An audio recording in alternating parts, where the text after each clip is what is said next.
আসসালামু আলাইকুম এভরিওয়ান, স্বাগতম জানাই আজকে স্ট্রাকচারাল মেকানিক্সের নতুন আরেক পর্বে।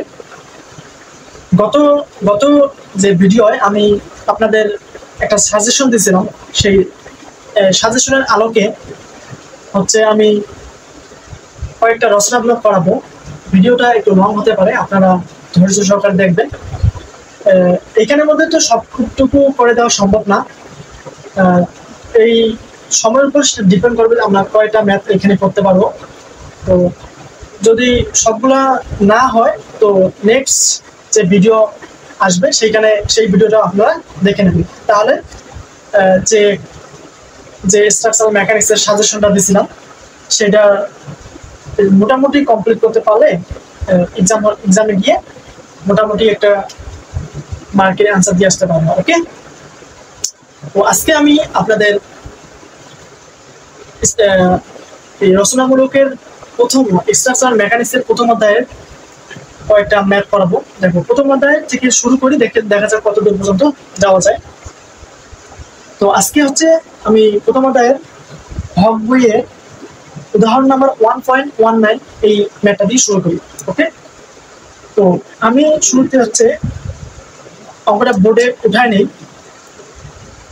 না হলে তোমরা কিছু বুঝতে পারবে না, আমাকেও বোঝাতে একটু কষ্ট করতে হবে। দেখো, আমি শুরুতে আগে অঙ্কটা বোর্ডের মধ্যে উঠাইনি, এর মধ্যে কিছু চিত্র আছে, চিত্রটা আমরা ভালোভাবে বুঝবো, দেখবো। দেখো, তো এখানে কি বলছে যে চিত্রানুযায়ী 2 সেমি ও 3 সেমি, চিত্রানুযায়ী 2 সেমি 3 সেমি ও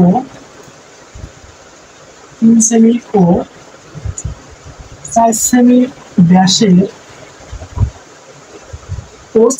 ব্যাসের একটি খাড়া দণ্ডের উপর একটি খাড়া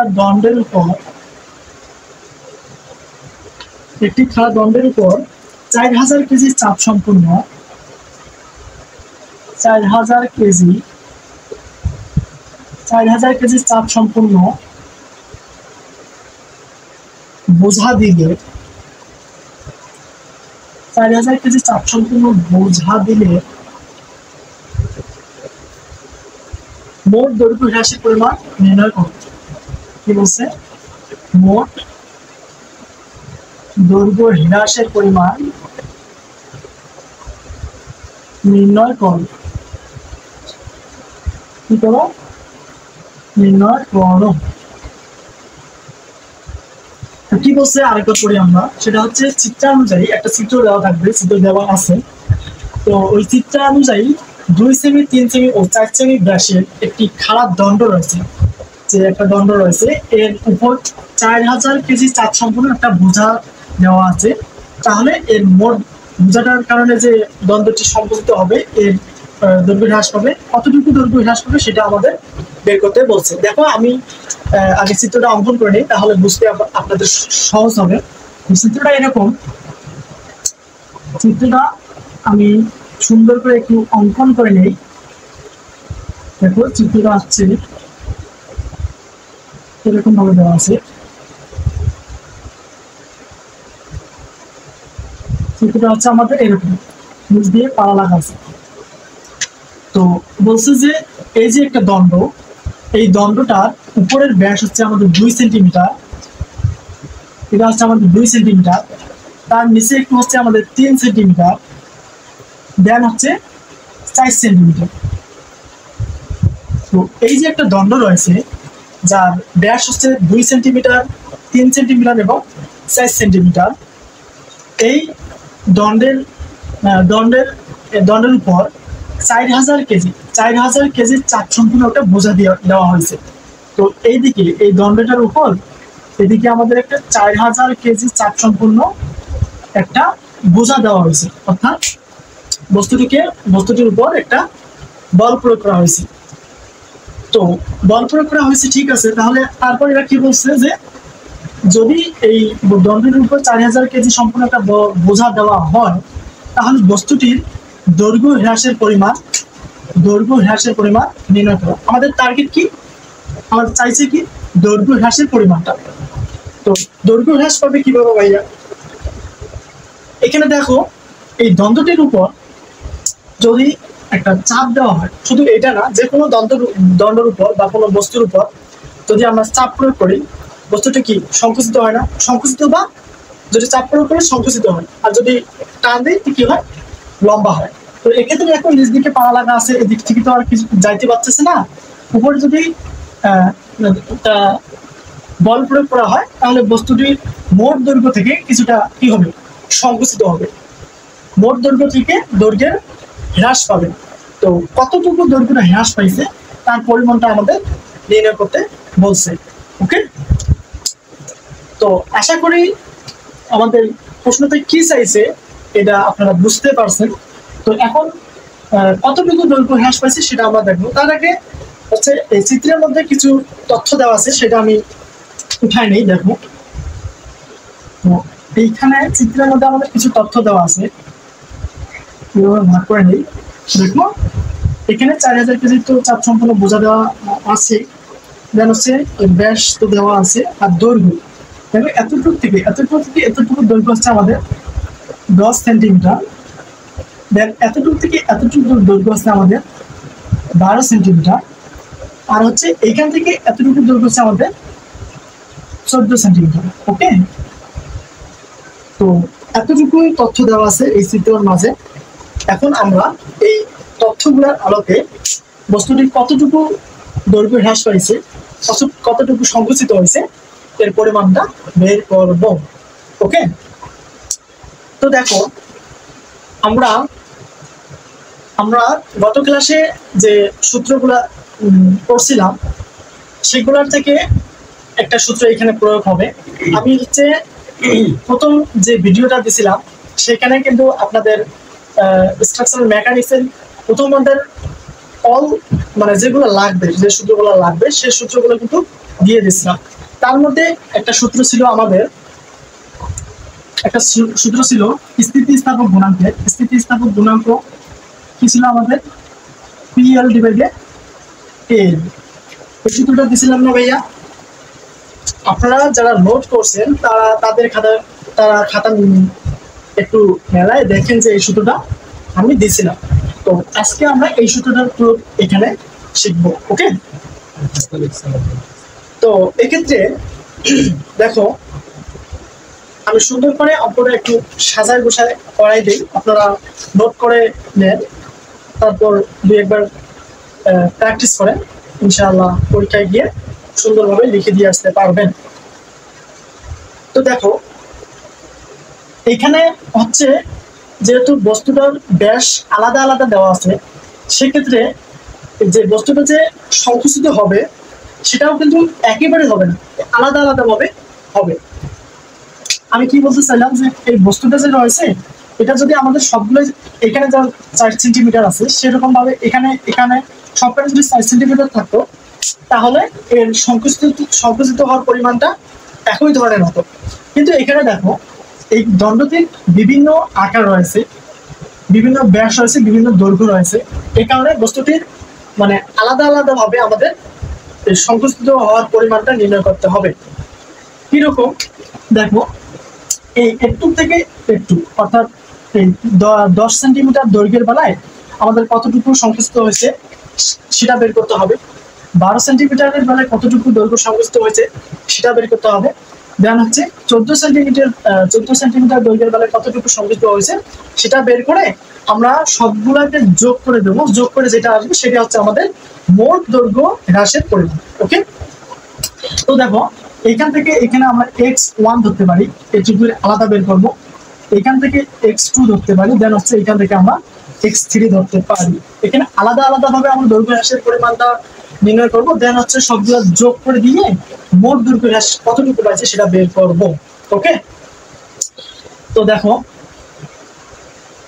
এখন আমি অঙ্কটা একটু সাজায় করে দেওয়ার চেষ্টা করতেছি। দেখো আমাদের সূত্রটা আচ্ছা পরে লিখতেছি, আমি অঙ্কে চলে যাই। এখন দেখো সমাধান কিভাবে আমরা লিখব।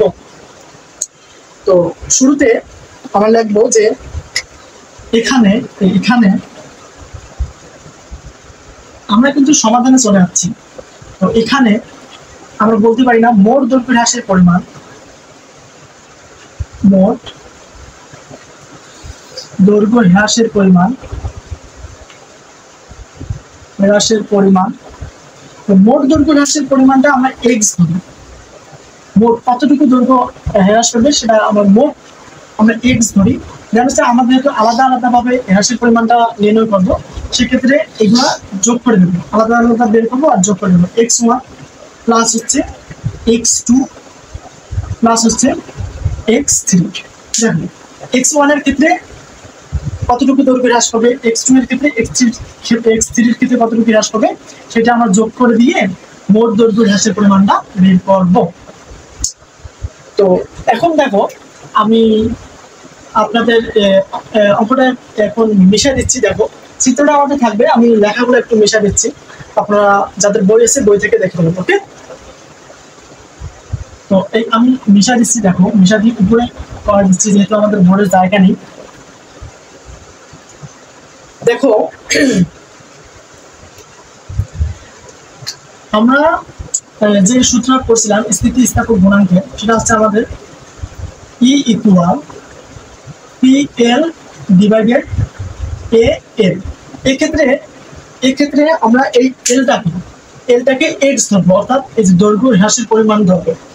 এই এলটার জায়গায় আমরা কি ধরবো, x ধরবো। ওকে, তো আমি এটা মিশাই দিচ্ছি। দেখো এখানে আমরা x ধরতেছি।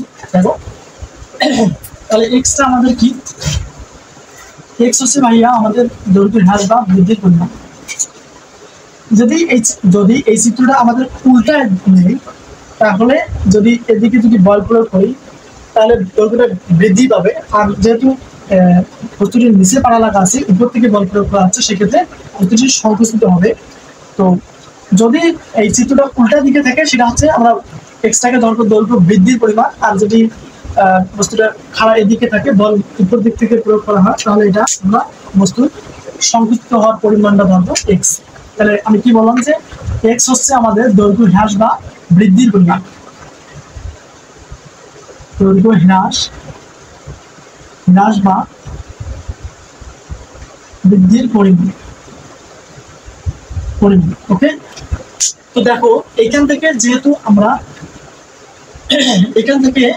এক্স এর মানটা বের করবো, অর্থাৎ মোট দৈর্ঘ্য হ্রাসের পরিমাণ আমরা এক্স ধরছি, তো এক্স এর মানটা বের করবো। তো সেক্ষেত্রে আমরা একটু সাজাই গোছাই নেই, আমরা আর গুণ করবো। এর নিচে আমরা কত আছে মনে মনে আমরা কত জানি যে এখানে কিছু না থাকলে তার নিচে 1 আছে।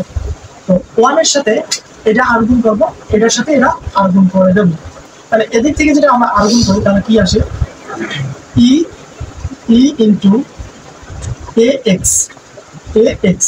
আর এদিক থেকে এদিকে গুণ করলে কত কি আসে আমাদের, 1 এর সাথে যত আমরা গুণ করবো ততই আসবে, অর্থাৎ PL।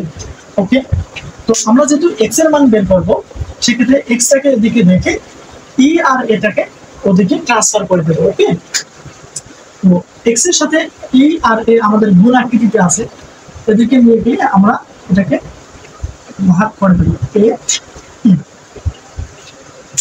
তো দেখো আমরা এক্সটাকে একটু সাজায় গোছাই নিলাম। এখন আমরা এই যে এক্সটা আছে, এই এক্সটার মান এখানে আলাদা আলাদা ভাবে বসায় দেব। ওকে, তো দেখো আমরা যে এক্সটা পাইলাম, এই এক্স এর জায়গায় এটা বসায় দিতেছি। দেখো কি আমাদের এক্স এর মান কি ছিল, পি এল ডিভাইডেড এ ই। এখানে আরেকটা জিনিস খেয়াল করো। দেখো এই যে বলটা অনুভূত হয়েছে, যে বলটা চাপ দেওয়া হয়েছে, সেটা হচ্ছে কিন্তু আমাদের পি এর মান। সেটা কি, সেটা হচ্ছে আমাদের পি এর মান।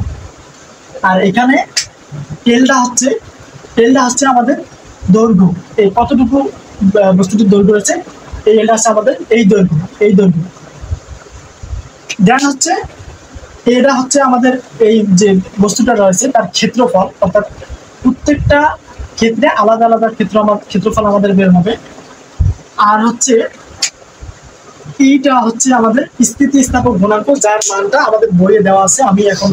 আমি অঙ্ক তোলার সময় এই জিনিসটা লেখি নাই। দেখো স্থিতিস্থাপক গুণাঙ্ক আমাদের বইয়ে দেওয়া আছে, সেটা হচ্ছে কত, E ইকুয়াল 2 গুণন 10 টু দি পাওয়ার 6, 2 গুণন 10 টু দি পাওয়ার 6।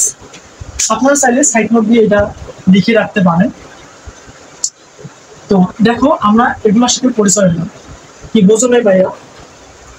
দেখো প্রথম যারা করতেছো তারা নাও বুঝতে পারো, আমি আবার বোঝাই দিতেছি। সেটা হচ্ছে এখানে পিটা হচ্ছে আমাদের এই যে বল যে চাপ দেওয়া হয়েছে, কতটুকু বল চাপ দেওয়া হয়েছে তার মান, অর্থাৎ পি ইকুয়াল হচ্ছে আমাদের 4000 কেজি। দেন এল হচ্ছে আমাদের এই বস্তুটির দৈর্ঘ্য, কতটুকু বস্তু পরিমাণ দেওয়া আছে সেটা, তাহলে এলটা হচ্ছে আমাদের দৈর্ঘ্য। এখানে কত, এখান থেকে এখানে হচ্ছে আমাদের দৈর্ঘ্য হচ্ছে 10, এখান থেকে এখানে হচ্ছে আমাদের 12, এখান থেকে এখানে হচ্ছে 14। এই এলটা হচ্ছে সেই দৈর্ঘ্য আমাদের, আর এটা হচ্ছে এই বস্তুটির ক্ষেত্রফল, যে দণ্ডটি রয়েছে এই দণ্ডটির ক্ষেত্রফল। তাহলে দেখো এই ক্ষেত্রফল নির্ণয়ের বেলায় আমরা একটা জিনিস খেয়াল করব, সেটা হচ্ছে ক্ষেত্রফল কিন্তু আমাদের আলাদা আলাদা বেরোবে। কেন ভাইয়া? কারণ হচ্ছে আমাদের দণ্ডটির ব্যাস বিভিন্নখানে বিভিন্ন রকম। তাহলে ব্যাস যদি আমাদের আলাদা হয়, ক্ষেত্রফল আমাদের আলাদা বের হবে। ওকে, এলটাও তো আমাদের বিভিন্নখানে বিভিন্ন দেওয়া আছে, এটা হচ্ছে আমাদের আলাদা আলাদা হবে।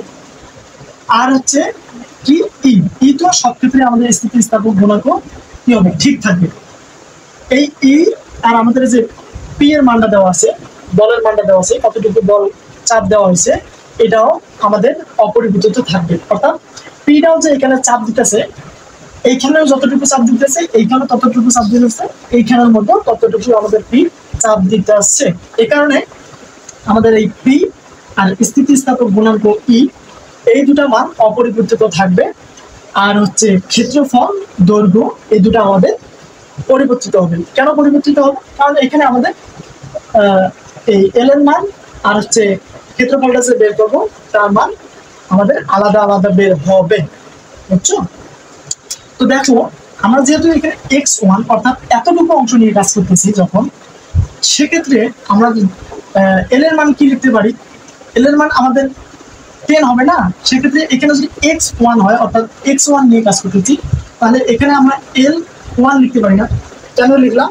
কারণ আমরা এই x1 এর উপাদান x1 এর মানটুকু বের করব, এইটুক দিয়ে আমরা x1 এর মানটুকু বের করব। সেক্ষেত্রে L এর মান আমাদের হবে 10, তাহলে x1 এর বেলায় আমরা L এর মান L1 বেরবো। দেন হচ্ছে এই x1 এর বেলায় ক্ষেত্রফল যেটা বের করবো সেটাও আমরা A1 ধরবো।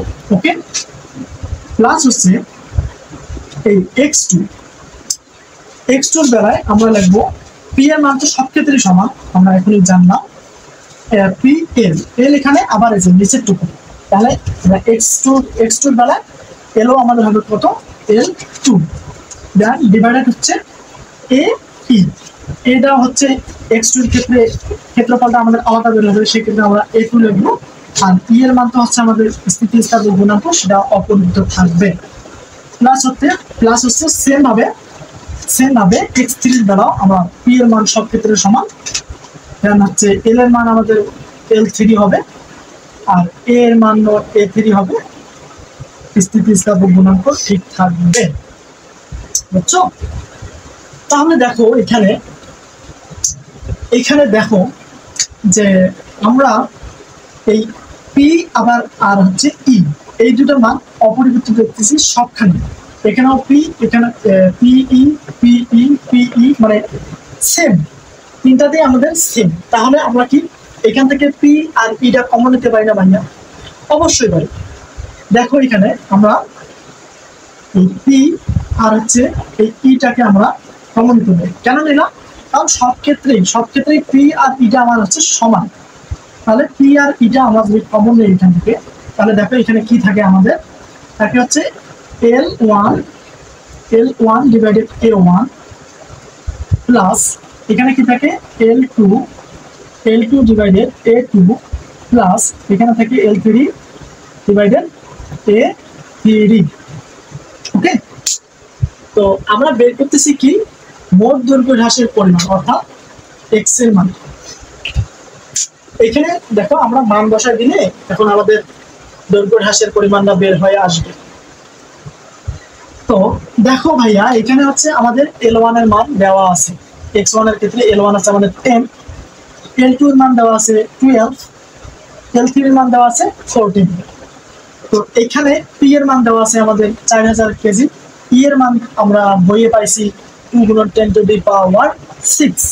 এখানে নাই আমাদের কি, নাই হচ্ছে আমাদের এই যে ক্ষেত্রফল, কি নাই, ক্ষেত্রফলটা বের করার নাই, কোনো সমস্যা নাই, ক্ষেত্রফলটা আমরা এখান থেকে বের করে নেব কিভাবে। তো দেখো ভাইয়া যে একটা দণ্ড রয়েছে, যে এরা যে দণ্ডটা দিয়েছে সেই দণ্ডটা কি দিছে, এখানে ব্যাস দিছে, এটা কিন্তু কি দিছে, ব্যাস দিয়েছে 2 3 4, দণ্ডের যে হচ্ছে ব্যাস।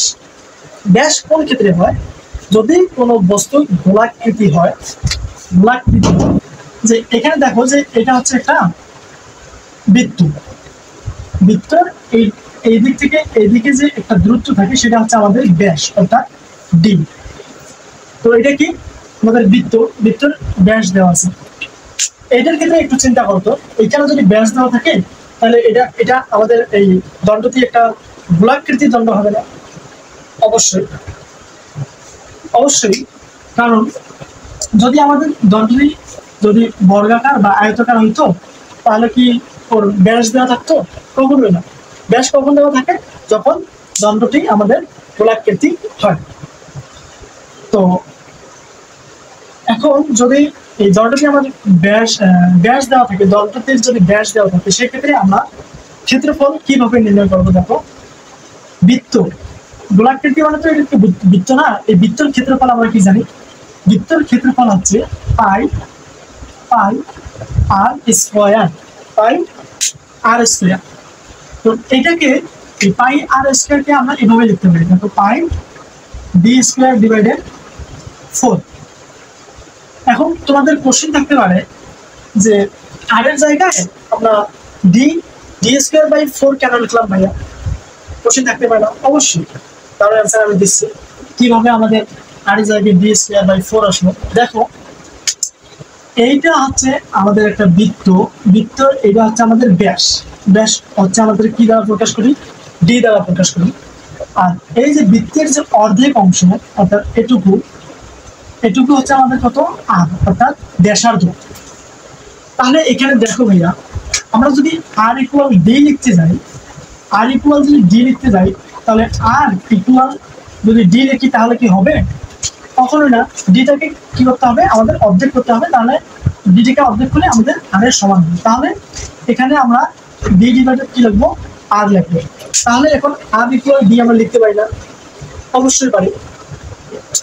তো আর ইকুয়াল যদি ডি ডিভাইডেড 2 লিখতে পারি, এই ক্ষেত্রে দেখো ডি ডিভাইডেড 4টা কিভাবে আসলো আমি দেখে দিচ্ছি। এই ক্ষেত্রে দেখো এখন ডি ডিভাইডেড 4টা আর এর মান, ডি ডিভাইডেড যে 4 ডি ডিভাইডেড 2 রয়েছে এই আর এর মান এখানে আমরা বসাই দিই। দেখো ডি ডিভাইডেড 2 তার উপর কি আমাদের স্কয়ার পাই, তাহলে ডি স্কয়ার ডিভাইডেড 4। এইভাবে আমরা কিন্তু এই ক্ষেত্রফল ক্ষেত্রে এই পাই আর স্কয়ার না লিখে পাই ডি স্কয়ার ডিভাইডেড 4 লিখবো অঙ্ক করার সুবিধার্থে, তাহলে আমাদের অঙ্ক করতে একটু সুবিধা হবে। ওকে, তো দেখো এখন আমরা এখন মানগুলা বসাই দিই, যে মানগুলো আছে আমরা যে পি এর মান পাইছি 4000 কেজি, ই এর মান পাইছি 2 × 10⁻6, এল এর মান আমাদের আলাদা আলাদা দেওয়া আছে, দেন হচ্ছে ক্ষেত্রফল আমরা আলাদা আলাদা বাইর করবো, এভাবে আলাদা আলাদা ভাবে কি করবো, বাইর করবো।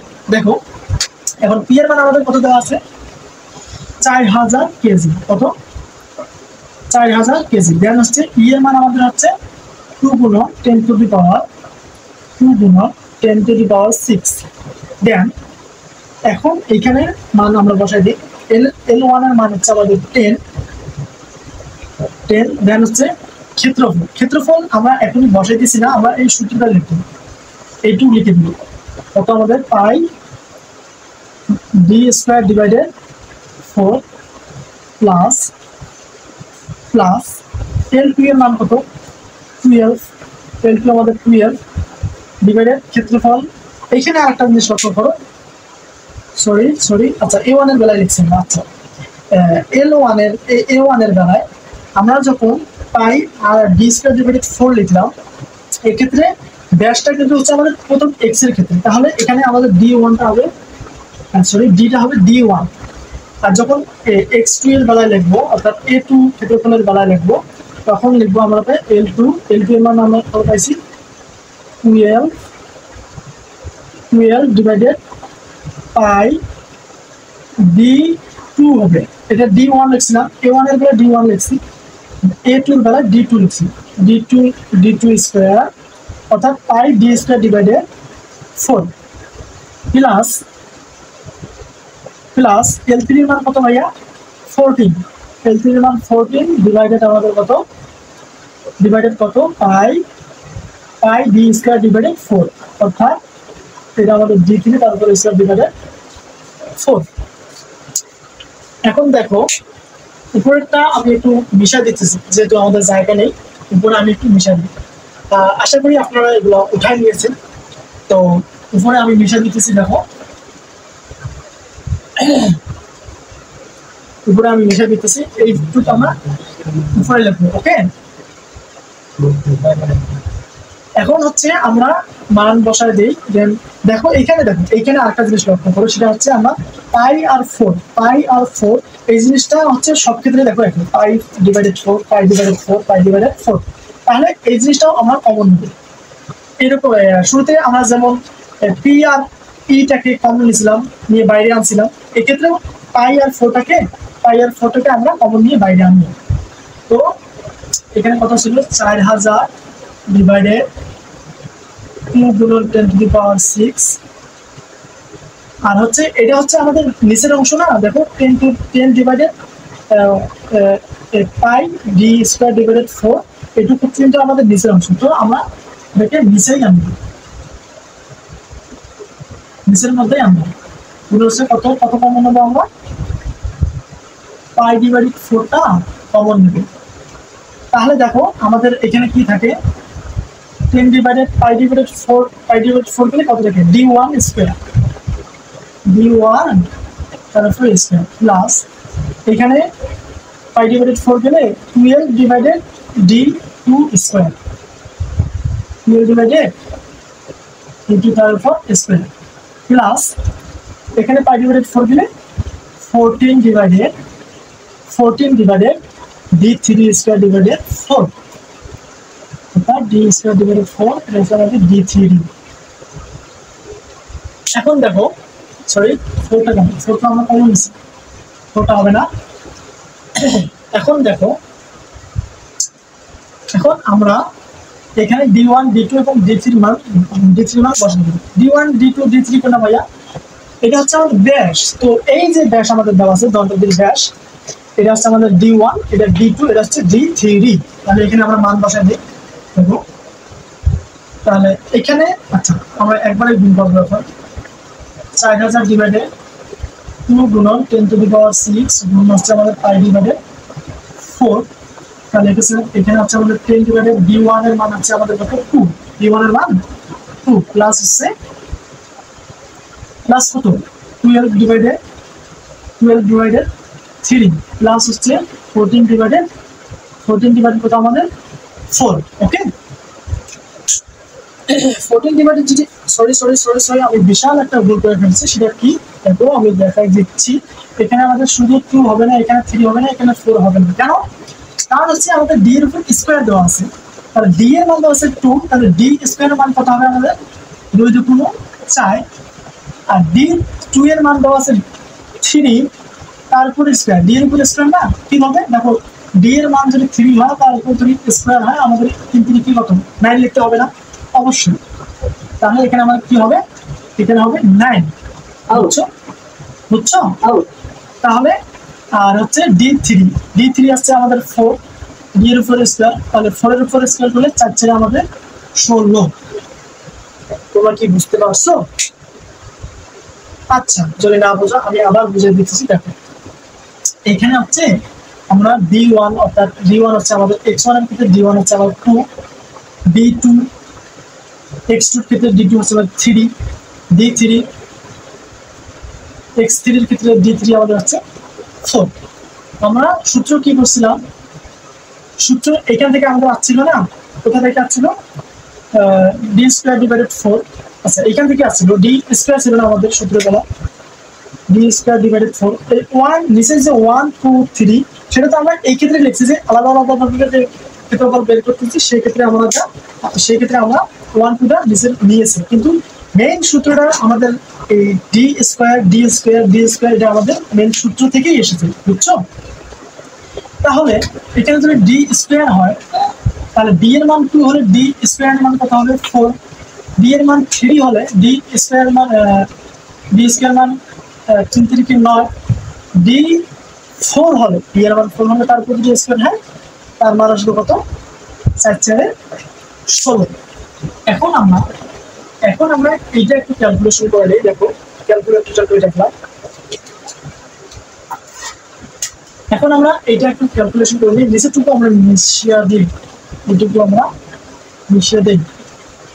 আশা করি তোমরা নোট করে নিচ্ছ। তাহলে এখন দেখো এইটুকু আমরা ক্যালকুলেশন করি, 4000, আচ্ছা নিচেটাকে গুণ করে নিই, 2 গুণন 10 to the power 6 গুণন হচ্ছে আমাদের 3.1416 ডিভাইডেড 4 তাহলে 4000 ভাগ হচ্ছে 50। তাহলে দেখো কত আসে এখানে আমাদের, এখানে আসতেছে আমাদের 0.00254। আপনারা সাথে সাথে ক্যালকুলেশন করুন, ওকে? তাহলে আমাদের আর ভুল হওয়ার সম্ভাবনা খুব কম থাকবে। এখানে আমরা এখন লসাগু করে দেবো। লসাগু যদি না করি তাহলে আমরা যদি এগুলো ডাইরেক্ট যদি গুণ আকৃতি রেখে দিই, দেখো আমি লসাগু ঝামেলা না গিয়ে ডাইরেক্ট রাখি দিলাম। এখন হচ্ছে আমি এইটাকে কি করি, লসাগু যদি করি তাহলে আমরা কিভাবে করছিলাম, যে নিচের মান দেওয়া থাকে, হরের মান দিয়ে লসাগু ভাগ করতে হয়, এই ভাগ সংখ্যা যে বের হয় সেটাকে আমরা লব দিয়ে আবার গুণ করি। তো দেখো এইটাকে এখানে যদি আমরা ভাগ করলে আমাদের 4 চলে যাবে। তো 4 চলে গেলে আমাদের কত থাকে, 9 গুণন 16 এটা থাকে। এটাকে আমাদের 10 দিয়ে কি করতে হবে, গুণ করতে হবে। তাহলে কত আসে 1440 প্লাস আবার এই 9 দিয়ে এটাকে যদি ভাগ করি, 9 দিয়ে আবার যদি এটাকে ভাগ করি, 9 চলে যাবে, 9 আমাদের চলে যাবে, থাকবে কত 4 আর হচ্ছে 16। তো 16 গুণন হচ্ছে আমাদের 4 এটা দিয়ে ভাগ করা 16 গুণন 4 থাকে। তো এটা দিয়ে এটাকে আমরা কি করবো, গুণ করবো, ওকে? কত আসে 768 প্লাস সেম ভাবে 16 দিয়ে আবার এটাকে আমরা গুণ করবো। আমরা চাইলে এটাকে মোট গুণ করে ওখানে লিখতে পারতাম, আমি আমার অঙ্ক করার সুবিধার্থে গুণ আকৃতি রেখে দিচ্ছি। তো এখানে আবার 16 দ্বারা যদি গুণ ভাগ করি, 16 চলে যাবে, থাকে কত 4 গুণন 9, 4 গুণন হচ্ছে 9 গুণন, এটা দ্বারা ভাগ করার পর যেটা থাকবে সেটাকে আমরা কি করবো, লব দ্বারা গুণ করবো। গুণন হচ্ছে আমাদের 14, কত আসে 504, ওকে? কত আসে, আশা করি এগুলো ক্যালকুলেশন তোমরা তোমার নিজেদের মতো করে নিতে পারবা। তো এইগুলা ক্যালকুলেশন যদি না পারবে তাহলে আর কি বলবো। তো এখন দেখো আমরা কি করবো, এইটাকে যোগ করে এইটা দ্বারা আমরা কি করবো, ভাগ করবো। এখানে আমাদের কত বলেছি 0.00254। এখন হচ্ছে এইটাকে যোগ করে এই যে গুণফলটা থাকবে সেটা দ্বারা এটা কি করবো, ভাগ করবো। তাহলে দেখো এখানে এখন আমাদের এটা যোগ করে এইটা গুণ করে এই যোগটাকে গুণফল দ্বারা কি করতে হবে, ভাগ করতে হবে। তাহলে শুরুতে আমি যোগ করে নিচ্ছি। দেখো অবশ্যই এই সাইন্টিফিক অর্থাৎ এই 100 ms এর যদি ক্যালকুলেটর ইউজ করো বা যেটাই করো না কেন, তোমরা ব্র্যাকেট ইউজ করে এই অঙ্কগুলো করবা, তাহলে কিন্তু ভুল হওয়ার সম্ভাবনা থাকে। তাহলে ব্র্যাকেট দিয়ে নিচ্ছি আমি 1440 যোগ হচ্ছে 768 যোগ হচ্ছে আমাদের 504 504 2712 দেন হচ্ছে এটা দ্বারা আমরা ভাগ করব ভাগ হচ্ছে আমাদের 4 গুণন 9 গুণন 16 তাহলে কত আসলো এখানে এটা আমরা এখন গুণ দিই এখানে আসলে আমাদের 4.708333 তাহলে আমরা এটা গুণ করে কত পাই দেখো 0.00254 গুণ হচ্ছে আমাদের এটা তো কত আসে 0.0119596 লিখতে পারি এই যে আমরা এতক্ষণ এর পিছনে দৌড়ালাম এটাই হচ্ছে আমাদের মোট দৈর্ঘ্য হ্রাসের পরিমাণ কি এটা মোট দৈর্ঘ্য হ্রাসের পরিমাণ তো আমরা এখন বইয়ের সাথে একটু মিলাই নেই দেখি আমাদের অ্যান্সারটা কি সঠিক এসেছে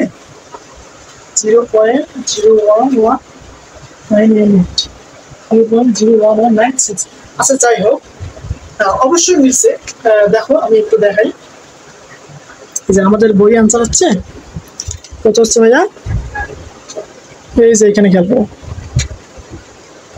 ছোলা দেখা যাচ্ছে কেন রে এই যে দেখো কত আছে এখানে আছে আমার এখানে এনাদের আছে 0.0119888 আমরা হচ্ছে 0.01198 কে নামিয়ে আমরা এটাকে 6 বানিয়ে দিছি এতে কোনো অসুবিধা নেই বুঝছো তো মোটামুটি ভাবে অঙ্কটা অনেক সময় খাইলো আশা করি তোমরা বুঝতে পারছো না বুঝলে এখানে তেমন কিছুই বলেন না ওকে তো এখন আমরা এটা মিশায় দিয়ে নেক্সট অঙ্কে চলে যাব ওকে এটা কি ছিল আমাদের এটা হচ্ছে আমাদের সেন্টিমিটার এককটা কিন্তু অবশ্যই লিখতে হবে একক না লিখে কিন্তু মার্ক কাটার ম্যাথের মধ্যে মার্ক কাটার সম্ভাবনা থাকে এককগুলো আমরা অবশ্যই লিখতে হবে এত সেন্টিমিটার আমাদের কি হয়েছে এই পি চাপ প্রয়োগ করার কারণে এতটুকু আমাদের হ্রাস পাইছে তো আমরা এখন নেক্সট অঙ্কে চলে যাই ওকে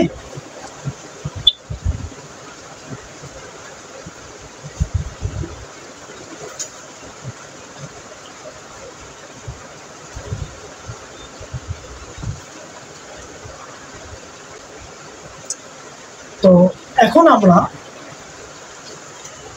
আমরা হক বইয়ের উদাহরণ নাম্বার ওই প্রথম অধ্যায়ের উদাহরণ নাম্বার 1.47 যে অঙ্কটা রয়েছে তোমরা বের করো এখন আমরা এটা করবো এটা মোটামুটি ইম্পর্টেন্ট আশা করা যায় যে এইটা অঙ্ক আমাদের বোর্ড এক্সামে থাকবে ওকে তো দেখো আমি শুরুতে অঙ্কটা উঠাই নেই অঙ্কটা এখানে উঠাই নিতেছি তো উদাহরণ নাম্বার 1.1 হচ্ছে 47 দেখো অঙ্কটা কি বলছে উঠাই নিয়ে দেন একটা চিত্র আছে চিত্রটা লিখে আমি আপনাদের বোঝাই দিতেছি ওকে তো দেখো অঙ্কটা আমাদের কি বলছে মানে একটু ডিস্টার্ব শুরু করলো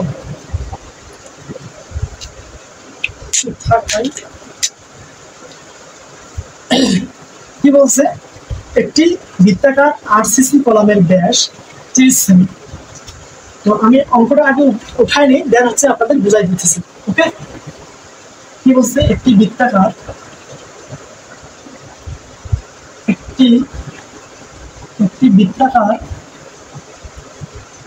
আরসিসি কলামের ব্যাস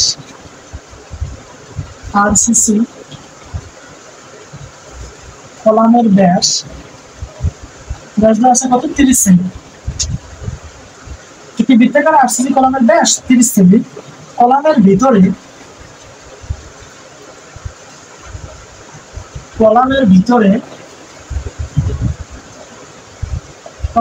কি দেওয়া আছে চারটি 16 মিলিমিটার ব্যাসের রড আছে চারটি 16 মিলিমিটার ব্যাসের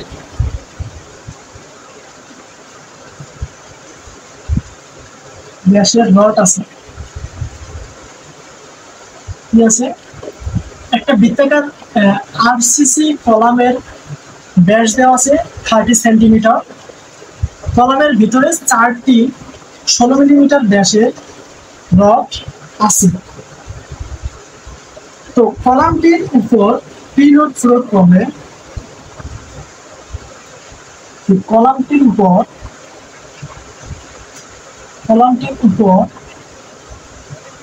পিলোড প্রয়োগ করলে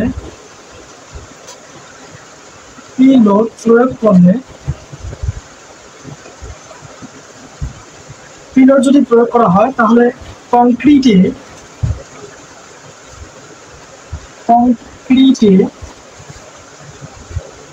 66 কেজি পার সেন্টিমিটার স্কয়ার পিলোড উৎপন্ন হয়। 66 কেজি পার সেন্টিমিটার স্কয়ার পিলোড উৎপন্ন হয়। কি হয়? পীড়ন উৎপন্ন হয়। তো স্টিল রডে উৎপন্ন পীড়ন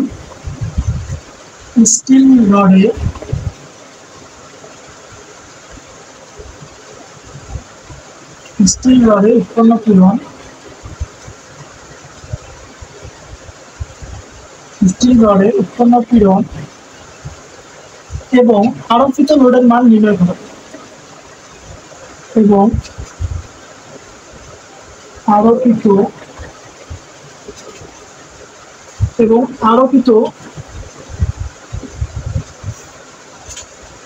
লোডের মান নির্ণয় করে।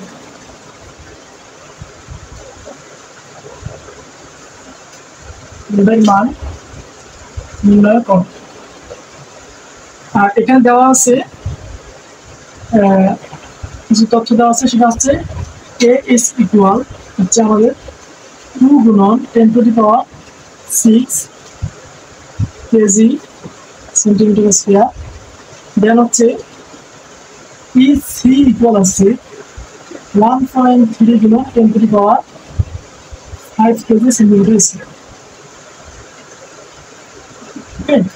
এই ছিল আমাদের প্রশ্নে দেওয়া। দেন হচ্ছে একটা চিত্র দেওয়া থাকবে। তো চিত্রের মাধ্যমে আমি বিষয়টা বোঝাই দিতেছি। দেখো এখানে হচ্ছে এটা বলছে কি যে একটি বৃত্তের এটা হচ্ছে আমাদের একটা বৃত্ত। তো একটি বৃত্তের আরসিসি কলাম, যে আমাদের একটা কলাম রয়েছে, সেই কলামটি হচ্ছে আমাদের বৃত্তাকৃতি। তো এই একটি বৃত্তের আরসিসি কলামের ব্যাস, এই বৃত্তটার এই কলামটার হচ্ছে ব্যাস দেওয়া আছে। একটু থেকে একটু দূরত্ব হচ্ছে আমাদের কত? 30 সেন্টিমিটার। 30 সেন্টিমিটার। তো এই কলামের ভিতরে এই কলামটা যে রয়েছে, এই কলামটার ভিতরে 4টি 16 মিলিমিটারের রড আছে।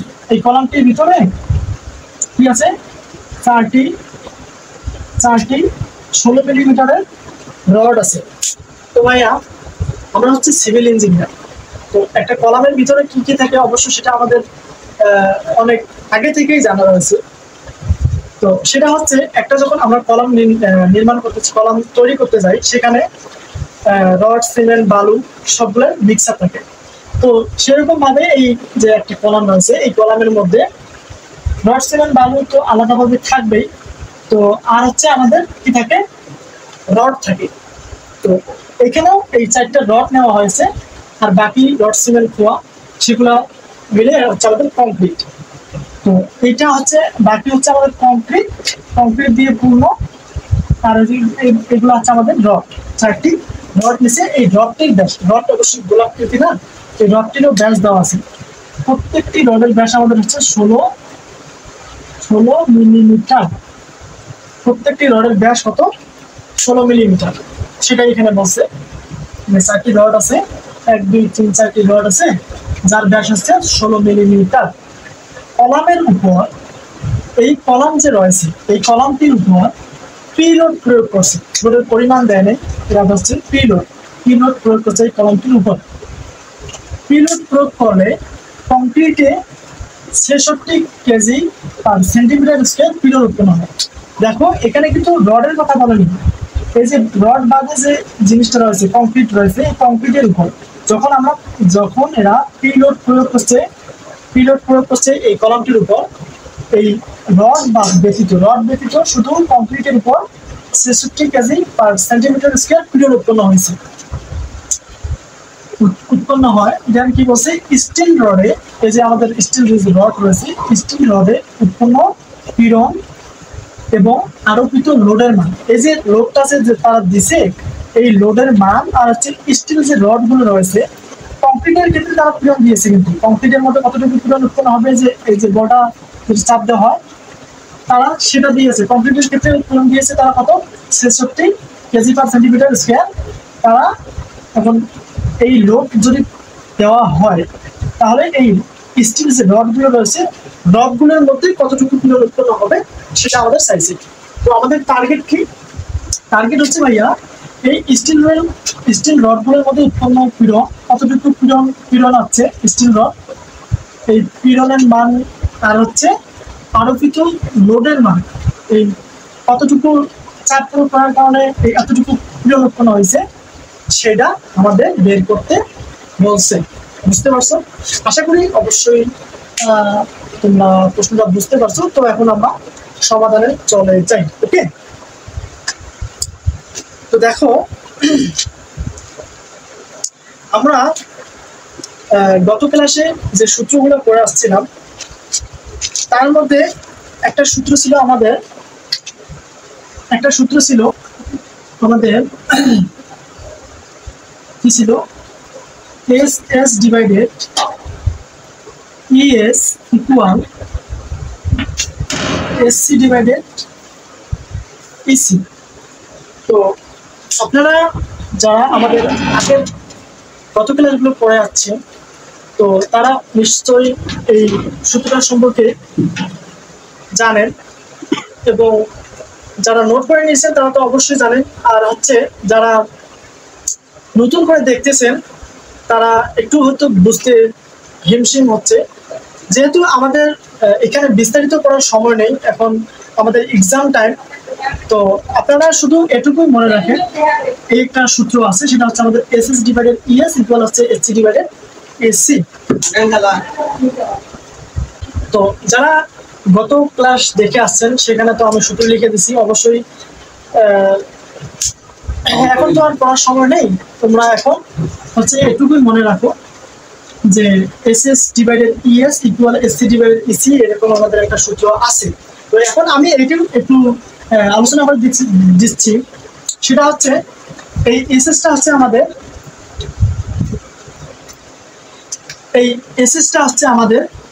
স্টিলের পীড়ন। এসএসটা কি?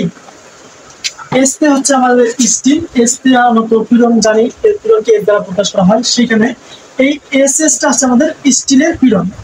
সেম ভাবে এই এসতে হচ্ছে স্টিল আর ইটা হচ্ছে আমাদের স্থিতিস্থাপক গুণাঙ্ক। তাহলে এটা কি আমাদের স্টিলের স্থিতিস্থাপক গুণাঙ্ক। সেম ভাবে এখানে দেখো এই সি হচ্ছে আমাদের কংক্রিট আর এসটা হচ্ছে পীড়ন। তাহলে কি এটা কংক্রিটের পীড়ন, এখানে হচ্ছে সিটা হচ্ছে কংক্রিট আর ই হচ্ছে স্থিতিস্থাপক গুণাঙ্ক, এটা হচ্ছে কংক্রিটের স্থিতিস্থাপক কি গুণাঙ্ক। ওকে, পারি নাকি? তাহলে এসএসটা হচ্ছে আমাদের স্টিলের পীড়ন, ইএসটা হচ্ছে স্টিলের স্থিতিস্থাপক গুণাঙ্ক, এসসি হচ্ছে স্টিলের কংক্রিটের পীড়ন, এটা হচ্ছে কংক্রিটের স্থিতিস্থাপক গুণাঙ্ক। তো এখান থেকে আমাদের কি বের করতে বলছে? আমাদের বের করতে বলছে ভাইয়া এই স্টিলের পীড়ন। কি চাইছে? স্টিলের পীড়ন। তাহলে এখানে আমাদের স্টিলের পীড়ন কি? এসএসটা হচ্ছে আমাদের কি? স্টিলের পীড়ন। তাহলে এখান থেকে যদি আমরা এসএস এর মান বের করতে চাই, দেখো আমরা এখানে আর গুণ করে নেব, একটু সমীকরণটা সাজায় গোছায় নেই। দেখো এখান থেকে এটাকে আর গুণ করবো, এখানে কি আসে আমাদের? এখানে আছে এসএস গুণন, এদিকে গুণ করলে আসে ই সি ইকুয়াল, এদিক থেকে এদিকে আর গুণ করলে আসে এস সি গুণন ই এস। ওকে, তো আমরা যেহেতু এসএস অর্থাৎ স্টিলের পীড়নের মান বের করবো, সেক্ষেত্রে এসএসটাকে এদিকে রাখবো দেন এই ইএসটা যে ইসিটা যে আছে সেদিকে আমরা ডান দিকে পার করে দেবো। এটা এখানে গুণ আকৃতিতে আছে, এদিকে আমাদের গিয়ে কি হবে, ভাগ হয়ে যাবে।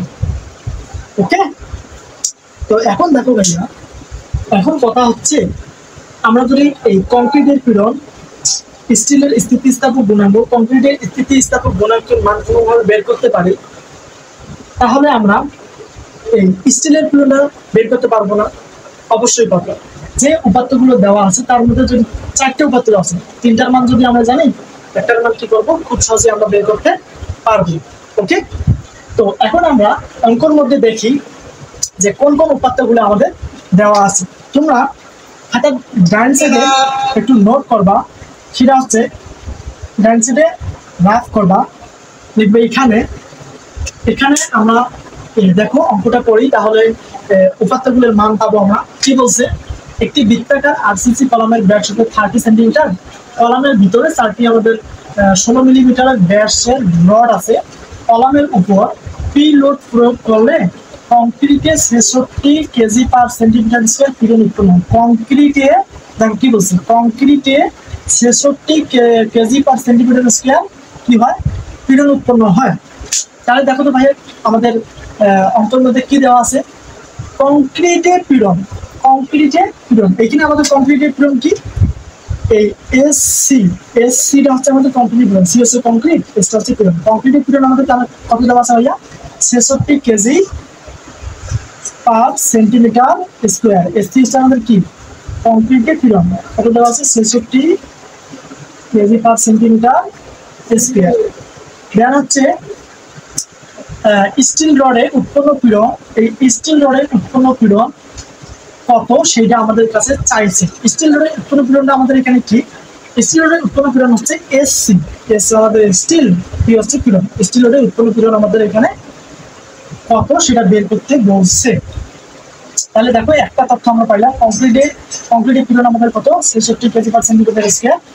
দেন হচ্ছে আর কি দেওয়া আছে দেখো, ইএসটা কি, ইএসটা হচ্ছে ভাইয়া স্টিলের স্থিতিস্থাপক গুণাঙ্ক। আমরা লিখি নেই, ইএসটা হচ্ছে আমাদের স্টিলের স্থিতিস্থাপক গুণাঙ্ক হচ্ছে 2 গুণন 10⁻⁶ কেজি সেন্টিমিটার স্কয়ার। দেন আরেকটা দেওয়া আছে হচ্ছে ইসি, অর্থাৎ সি হচ্ছে কংক্রিটের স্থিতিস্থাপক গুণাঙ্কটা আমাদের কত দেওয়া আছে, 1.3 গুণন 10⁵ 5 কেজি সেন্টিমিটার স্কয়ার।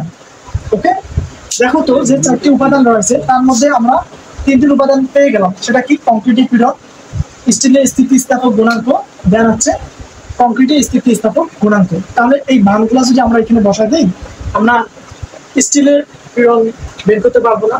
অবশ্যই পারবো। দেখো উপরে আমি মিশিয়ে দিতেছি জায়গা নেই যেহেতু,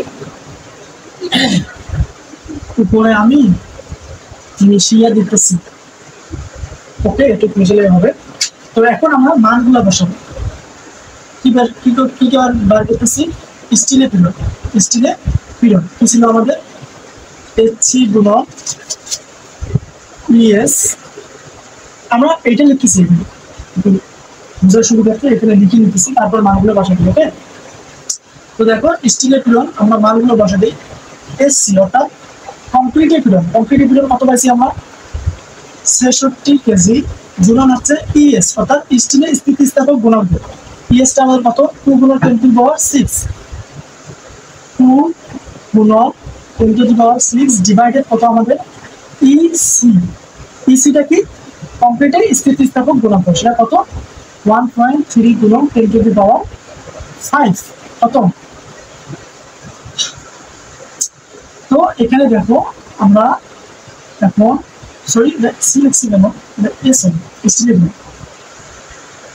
এখন এটাকে গুণ করে যদি আমরা এটাকে কি ভাগ দেই, তাহলে কি আমরা স্টিলের পীড়নটা বের করতে পারতেছি না? আপনারা এটা একটু ক্যালকুলেশন করে নেবেন। আচ্ছা আমি করে দিচ্ছি দাদা, হায়ার ইজ মাই ক্যালকুলেটর। এখানে হচ্ছে কত, 66 গুণন 2 গুণন 10 টু দি পাওয়ার হচ্ছে আমাদের কত, 6 ভাগ ভাগ এক্ষেত্রে একটা জিনিস লক্ষ্য করো, সেটা হচ্ছে আমাদের যে নিচের মানটা দিয়ে যে ভাগ করবো সেটা আমাদের ব্র্যাকেটে রাখতে হবে। ক্যালকুলেশন করার ক্ষেত্রে আমাদের ব্র্যাকেটে রাখতে হবে, না হলে এই সম্পূর্ণ প্রসেস করার পর আমাদের যদি অ্যান্সারটা ভুল আসে তাহলে কিন্তু আমাদের মার্ক কিন্তু এমন একটা রিসার্চে সম্পূর্ণ মার্ক দেয় না, অনেকেই আছে সম্পূর্ণ প্রসেস ঠিক থাকার কারণে অর্ধেক মার্ক দেবে। ওকে, তো এখানে আমরা একটা জিনিস খেয়াল রাখবো যে আমরা যখন এই যে গুণগুলো করবো সেক্ষেত্রে আমরা কি করবো, ব্র্যাকেট ইউজ করবো। তো উপরেটা গুণ করে নিচেরটা আমরা ভাগ দেবো, অবশ্যই আমরা ব্র্যাকেট ইউজ করবো। ভাগ হচ্ছে ব্র্যাকেট 1.3 গুণন কত 10 টু দি পাওয়ার হচ্ছে আমাদের 5। ব্র্যাকেট ইউজ না করলে আমাদের মানটা ভুল আসবে। দেখো এখন আমাদের কত আসলো, 1015.384 বাইরে 5 লিখতে পারি। এটা হচ্ছে কত কেজি সেন্টিমিটার স্কয়ার। অবশ্যই আমরা একক সহ লিখবো, ফুল মার্ক পেতে গেলে অবশ্যই আমরা কি করবো, একক সহ লিখবো। তো দেখি আমরা বইয়ের সাথে মিলাই আমাদের অ্যান্সারটা ঠিক আছে কি না। ওকে,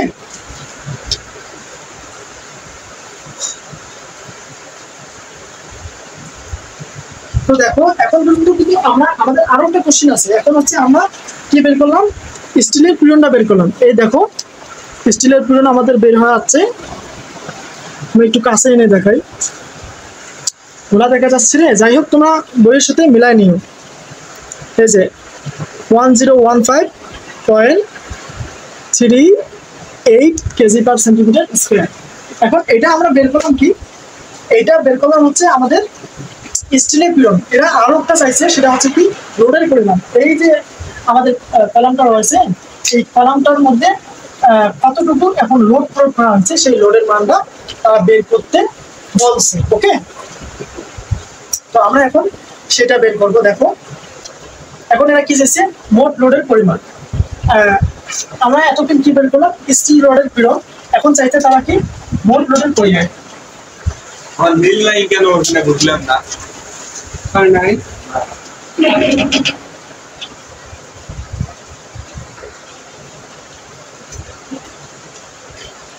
তো আমরা বের করলাম হচ্ছে স্টিল রডের পিরিয়ড।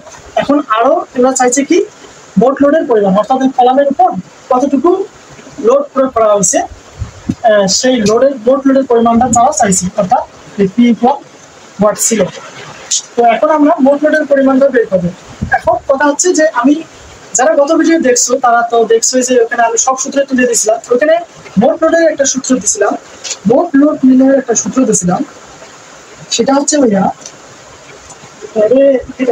মোট লোড নির্ণয়ের সূত্র একটা দিয়েছিলাম, সেটা হচ্ছে এটা আমি বুঝাই দিতেছি। এখন এটা আমার লাগতেছে না। ও আচ্ছা, একটা মানুষ আচ্ছা এটা মোট লোডের পরিমাণ কি লিখে দিয়েছিলাম, মোট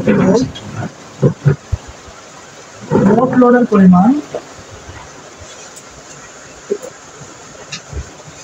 পরিমাণের সূত্র কি দিয়েছিলাম ভাইয়া, মোট লোডের পরিমাণ ছিল আমাদের পি, মোট লোডের পরিমাণ ছিল পি ইকুয়াল কি মোট লোডের পরিমাণ। তো পি ইকুয়াল কি ছিল, এএস গুণন হচ্ছে এসএস যোগ হচ্ছে এসসি গুণন হচ্ছে এসসি।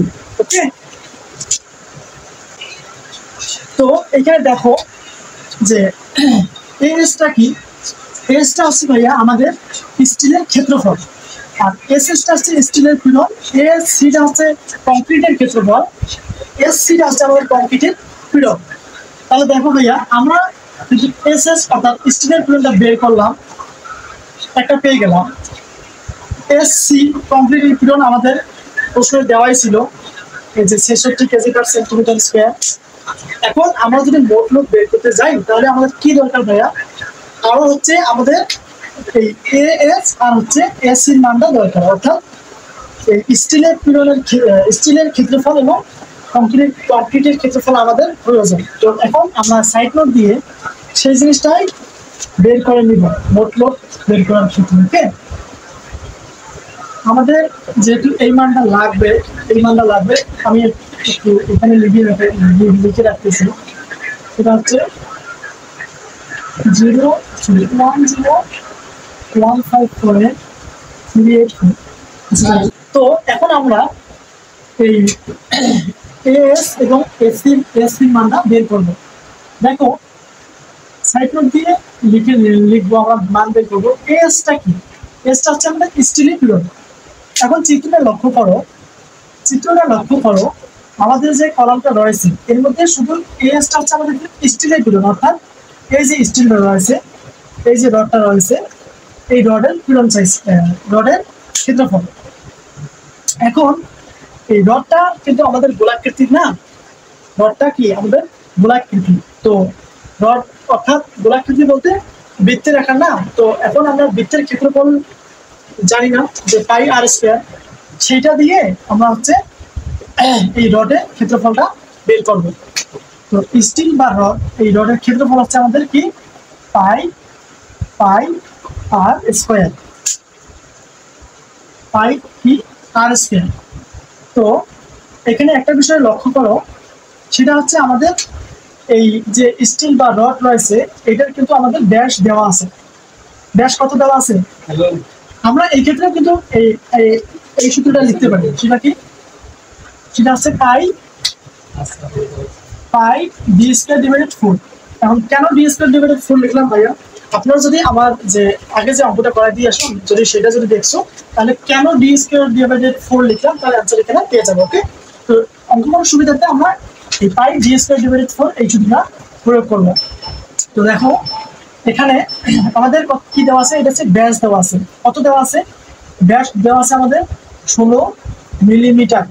তো এটা কি আমরা মিলিমিটার রেখে অঙ্ক করবো? তাহলে মুখের দম সবগুলোই আমাদের সেন্টিমিটারে আছে, তাহলে এটা কি আমরা মিলিমিটারে রাখবো? এটাকে আমরা কি করবো? সেন্টিমিটারে বানাই নেব। তো মিলিমিটার থেকে সেন্টিমিটার করতে আমাদের কি করতে হয়? যে 10 দ্বারা সেটাকে কি ভাগ করতে হয়। এটা হচ্ছে আমাদের সেই 9-10 বা তার আগের একটা বেসিক, তো এটা সবারই জানারই কথা। সেটা হচ্ছে যদি মিলিমিটার থেকে আমাদের সেন্টিমিটার করতে হয় 10 দিয়ে ভাগ করবো, মিলিমিটার থেকে ডেসিমিটার করতে হলে 100 দ্বারা ভাগ করবো, মিলিমিটার থেকে মিটার করতে চাইলে করবো 1000 দ্বারা ভাগ করবো। কিভাবে? এখানে এস পাই এর মান হচ্ছে আমাদের 3.1416, দেন হচ্ছে গুণন কি আমাদের এই ডি এর মানটা আমরা কত পাইছি এখানে 1.6 সেন্টিমিটার, 1.6 সেন্টিমিটার, তারপরে স্কয়ার ডিভাইডেড কত 4। ওকে, তো এখানে দেখো এটাকে আমরা বর্গ করে 60 দ্বারা ভাগ করবো, দেন হচ্ছে 3.1416 দ্বারা কি করবো? গুণ করবো। যেটা আসবে সেটা হচ্ছে আমাদের মান, স্টিলের ক্ষেত্রফলের মান। তো দেখো 1.6 ভাগ হচ্ছে 4 গুণন হচ্ছে 3.1416, কত আসে আমাদের?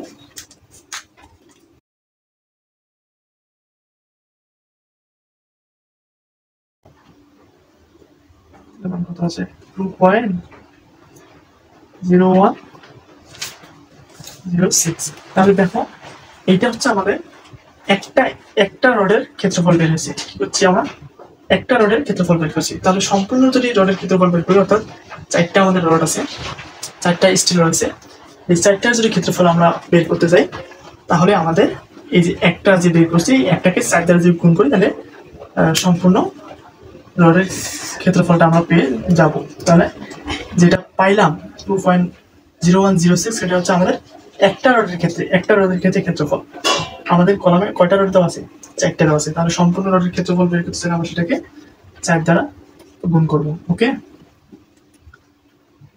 তো এইখানে গুণ করে আমাদের কত আসে? গুণ হচ্ছে 4, তাহলে আসে 8.042। ওকে, ক্ষেত্রফল কি দ্বারা প্রকাশ করা হয়? Centimetre square. তো এখন আমরা দেখো আমরা এখানে কি কি পেলাম। এখানে হচ্ছে আমরা এসএস অর্থাৎ স্টিলের পিরনটা বের করে নিয়েছিলাম। স্টিলের পিরন আমাদের গেল এসএস, দেন হচ্ছে স্টিলের ক্ষেত্রফলটা আমরা বের করলাম, এটা গেল। কংক্রিটের পিরন আমাদের দেওয়া আছে, আর হচ্ছে আমরা যদি এসি অর্থাৎ কংক্রিটের ক্ষেত্রফলটা বের করতে পারি, তাহলে এই কলামটির উপর আমাদের কত লোড প্রয়োগ হয়েছে সেটা আমরা সহজে বের করতে পারবো। ওকে, তো এখন আমরা বের করব হচ্ছে কংক্রিটের ক্ষেত্রফল। তাহলে এই যে কলামটি রয়েছে, কলামের এই কংক্রিটের ক্ষেত্রফল নির্ণয় করার ক্ষেত্রে দেখো কলামের মধ্যে আমাদের কি রয়েছে, কংক্রিট রয়েছে, আবার স্টিল রয়েছে অর্থাৎ রড রয়েছে। তো এই রডের ক্ষেত্রফলটা পাইলে আমরা কত 8.042। এখন এই যে আমাদের কলামটি রয়েছে, এই কলামের মোট ক্ষেত্রফলটা থেকে যদি আমরা রডের যে ক্ষেত্রফলটা পাইছি সেটা যদি বাদ দিই, তাহলে আমাদের কি থাকে, তাহলে আমাদের যে কংক্রিট যে রয়েছে এই কংক্রিটের ক্ষেত্রফলটা পেয়ে যাবো। আমরা কি করলাম যে আমরা হচ্ছে এই যে আমাদের কলামটি রয়েছে সেইখানে হচ্ছে কলামের ভিতরে আমাদের কংক্রিট প্লাস এই রডগুলো রয়েছে, আমরা রডের ক্ষেত্রফলটা বাইর করছি। তাহলে এই সম্পূর্ণ কলামটার ক্ষেত্রফল যদি বের করে রডের ক্ষেত্রফলটা বাদ দিই, তাহলে আমাদের কি থাকবে, আর কংক্রিটের ক্ষেত্রফলটা থাকবে। তো দেখো আমরা তাহলে সম্পূর্ণ কলামটাকে ক্ষেত্রফল বের করি। সম্পূর্ণ কলামটা এটা হচ্ছে আমাদের একটা বৃত্ত আকৃতি। তো বৃত্তের ক্ষেত্রফল আমরা জানি, বৃত্তের ক্ষেত্রফল কি জানি, পাই আর স্কয়ার। পাই আর স্কয়ার, আর স্কয়ার দেখে আমরা এই যে আর জায়গায় কি লিখবো, ডি স্কয়ার ডিভাইডেড 4। আমাদের অঙ্ক করার সুবিধার্থে আমরা এটি লিখবো। ওকে, এর মান হচ্ছে 3.1416। হচ্ছে ডি এর মান কত আমাদের 30, তারপর স্কয়ার ডিভাইডেড 4। তো দেখো এখানে ক্যালকুলেশন করার কত, 30 স্কয়ার আর হচ্ছে 4 গুণ হচ্ছে আমাদের 3.1416, কত আসে 706.68। ওকে, তো এখন হচ্ছে এটা আমরা কি পাইলাম, এটা হচ্ছে সম্পূর্ণ কলামের ক্ষেত্রফল। এই কলামটির মধ্যে আমাদের স্টিল প্লাস হচ্ছে আমাদের কি রয়েছে, কংক্রিট রয়েছে। মানে স্টিলের রডটা আমরা বের করছি, এই যে স্টিলের রড বের করছি, সম্পূর্ণ ক্ষেত্রফল থেকে স্টিলের রডটা যদি আমরা বিয়োগ করে দেই, দেখো যদি বিয়োগ করে দিই তাহলে আমাদের এই যে কংক্রিটগুলো চলে যাচ্ছে না, সরি রডগুলো চলে যাচ্ছে না, তাহলে কি থাকে আমাদের কংক্রিটটা থাকে। তাহলে সম্পূর্ণ ক্ষেত্রফল থেকে যদি আমরা এই রডের অর্থাৎ স্টিলের যে ক্ষেত্রফলটা আছে সেটা বিয়োগ করে দেই, তাহলে আমাদের কি পাবো, কংক্রিটের ক্ষেত্রফলটা পাবো না। জি ভাইয়া, এখানে আমরা কংক্রিটের ক্ষেত্রফলটা পাবো। তো দেখো আমরা যে স্টিলের ক্ষেত্রফলটা পাইছি সেখানে যে মোট বিমের ক্ষেত্রফলটা পাইছি সেখান থেকে স্টিলের ক্ষেত্রফলটা আমরা কি বলবো বাদ দেবো। দেখো আমি একটু মেশা যাবে না, আমি এইখানে বিয়োগ করে দিই। দেখো মাইনাস, পরের লাইন লিখলে ওটাই ভালো হবে, আমি এইদিকে মিশে দেবো। আশা করি তোমরা এগুলো তুলে নিচ্ছ, বুঝছো? এদিকে একটু মিশিয়ে দিচ্ছি। দেখো এখান থেকে কিন্তু আমরা এখানে গেলাম, তোমরা একটু খাতায় সাজায় গুছায় নিও। ওকে, তো এখন আমরা হচ্ছে আমরা কিসের মান বের করবো, কংক্রিটের ক্ষেত্রফল। তাহলে কংক্রিটের ক্ষেত্রফল কি বললাম, যে সম্পূর্ণ বিমের ক্ষেত্রফল আছে সেখান থেকে আমরা রডের যে ক্ষেত্রফলটা পাইছি, মোট ক্ষেত্রফল পাইছি, সেটা বিয়োগ করে দেবো। তাহলে বিমের ক্ষেত্রফল আমরা কত পেলাম, সরি 706.86 মাইনাস কত করে দেবো আমরা, যে স্টিলের যে ক্ষেত্রফলটা পাইছি, স্টিলের ক্ষেত্রফল কত পাইছি 8.042।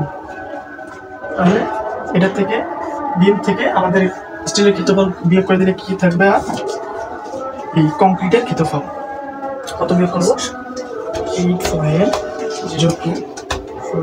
যাই হোক, তাহলে এখন আমাদের কংক্রিটের ক্ষেত্রফল হচ্ছে 698.818 সেন্টিমিটার স্কয়ার। ওকে, তো এখন হচ্ছে দেখো আমরা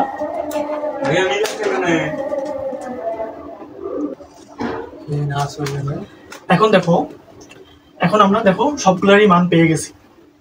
কোনটা দেখো, এটা হচ্ছে এস হচ্ছে আমাদের স্টিলের ক্ষেত্রফল। স্টিলের ক্ষেত্রফল কই বের করলাম, এই যে এসটা আমরা স্টিলের ক্ষেত্রফল বাইর করছি, মোট স্টিলের ক্ষেত্রফল হচ্ছে আমাদের এইটা। দেন হচ্ছে এসটা হচ্ছে স্টিলের পীড়ন, স্টিলের পীড়নটা যে আমরা বের করে নিছি। দেন হচ্ছে কংক্রিটের ক্ষেত্রফলের যে মাত্রা বের করলাম, দেন হচ্ছে কংক্রিটের পীড়ন, এই যে কংক্রিট পীড়ন আমাদের দেওয়া আছে। তাহলে এখানে সবগুলো মান যদি আমরা বসায় দেই তাহলে মোট লোডের পরিমাণটা আমরা বের করতে পারবো না? অবশ্যই পারবো। তো চলো মানগুলো এখন আমরা বসাই দিই। এস অর্থাৎ স্টিলের পীড়ন আমরা কত পাইছি?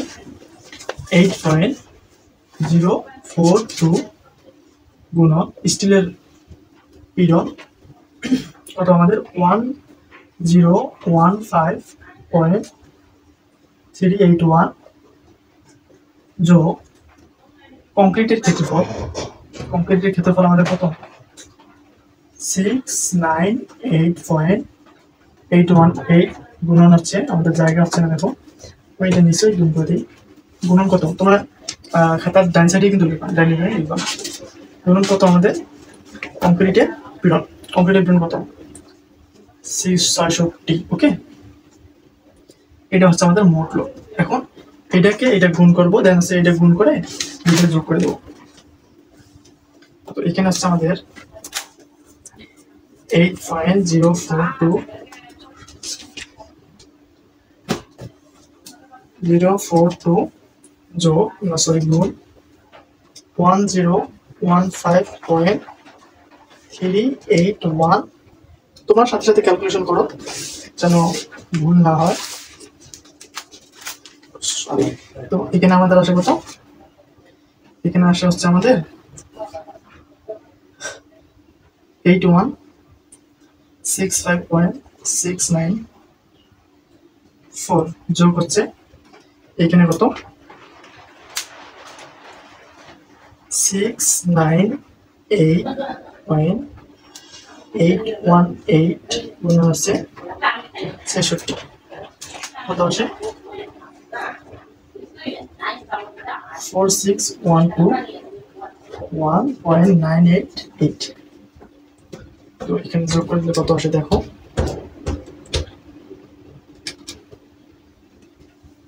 69 কত আসে? মোট লোডের পরিমাণ তাহলে কত আসে আমাদের? 54287,682।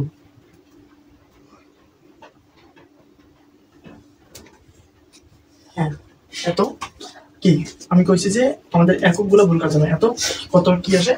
কেজি। তো দেখো বইয়ে আমাদের আছে হচ্ছে 54262। দেখতো একটু মান চেঞ্জ দেখা যাচ্ছে।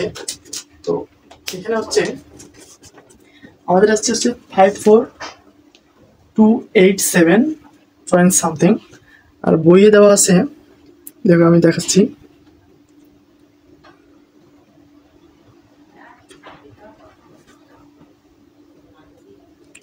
বইয়ে আমাদের দেওয়া আছে 54262 কেজি। কেজিকে এরা টন বানিয়ে নিছে। যাই হোক, এভাবে তোমরা ক্যালকুলেশন করলে সুন্দর করে মানটা আমাদের বের হয়ে আসবে। ওকে, তো এই ছিল আজকের ক্লাসটা যেহেতু লং হয়ে যাচ্ছে, আমরা নেক্সট ভিডিওতে বাকি রচনামূলকগুলো করাই দেবো। ওকে, তো ততক্ষণ পর্যন্ত ভালো থাকবেন। আল্লাহ হাফিজ।